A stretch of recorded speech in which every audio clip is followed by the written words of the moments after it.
ഇന്നെന്താ വീഡിയോ ഇടുമെന്നിങ്ങനെ ഘോരമായിട്ട് ആലോചിച്ചിട്ടിരിക്കുമ്പോഴാണ് പണ്ടത്തെ ഒരു കരിക്കിൻ ജ്യൂസിൻ്റെ വീഡിയോ എൻ്റെ കൈ കിട്ടിയത്. എന്നാൽ പിന്നെ അത് തന്നെ എഡിറ്റ് ചെയ്തിടാമെന്ന് മേടിച്ചു. അതിനുവേണ്ടി നമ്മുടെ കരിക്കിലെ വെള്ളമെല്ലാം മാറ്റിയതിന് ശേഷം അതിനകത്ത് ഏളം കരിക്ക് നല്ല സ്പൂണും കൂടി ഇങ്ങനെ കോരി എടുത്ത് ഏതെങ്കിലും ഒരു പാത്രത്തിലോട്ട് അല്ലെങ്കിൽ ഡയറക്റ്റ് മിക്സിഡ് ജാറിനകത്തേക്ക് ഇട്ട് കൊടുക്കുക.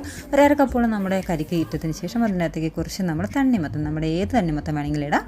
ഒരു അരക്കപ്പോളം സെയിം കപ്പ് തന്നെ അളവോളം ഒരു തണ്ണിമത്തം കൂടി ഞാൻ അതിനകത്തേക്ക് ഇട്ട് കൊടുത്തു. പിന്നെ നമ്മുടെ പഞ്ചാര, കുറച്ച് നേരത്തെ പഞ്ചാര ഒരു 2.5 സ്പൂൺ പഞ്ചാരയും കൂടെ അതിനകത്തേക്ക് ഇട്ടെടുത്തതിന് ശേഷം നമ്മൾ നേരത്തെ മാറ്റി വെച്ചിരിക്കുന്ന നമ്മുടെ കരിക്കും വെള്ളം അത് അരിച്ച് നമ്മുടെ ഇതിനകത്തേക്ക് ചേർക്കുക. നമ്മുടെ ഇത് പൊന്തി കിടക്കുന്ന ഒരു ഏകദേശം അത് മുങ്ങിക്കിടക്കുന്ന ഇടത്തോളം നമ്മളത് കരിക്കും വെള്ളം ഒഴിച്ചു കൊടുക്കണം. അതിനുശേഷം മിക്സിയിൽ വെച്ച് നന്നായിട്ട് അടിച്ചിട്ട് കപ്പിലേക്ക് ഒഴിച്ചു കൊടുക്കുക. നല്ല പിങ്ക് ജ്യൂസ് നമുക്ക് കിട്ടും. ഇതാണ് കരിക്ക് തണ്ണിമത്തൻ ജ്യൂസ്. നല്ല അടിപൊളിയാണ്. നിങ്ങളെല്ലാവരും ഒന്ന് ട്രൈ ചെയ്തതിന് ശേഷം നിങ്ങളുടെ അഭിപ്രായങ്ങൾ അറിയിക്കുക. അതിനകത്തേക്ക് ഞാൻ ഇച്ചിരി ഡെക്കറേഷനായിട്ട് കുറച്ചും കൂടി ഐസും കൂടി ഇട്ട് കൊടുക്കുന്നുണ്ട്. ഐസ് വേണ്ടവർക്ക് ഇട്ട് കൊടുക്കാം, വേണ്ടവർക്ക് ഇട്ട് കൊടുക്കണ്ട. അപ്പോൾ ഇതാണ് ചൂട് കാലത്ത് നമുക്ക് കുടിക്കാൻ നല്ലൊരു കരിക്കും ജ്യൂസ് തന്നെയാണിത്. അപ്പോൾ എല്ലാവരും ട്രൈ ചെയ്തിട്ട് നിങ്ങളുടെ അഭിപ്രായം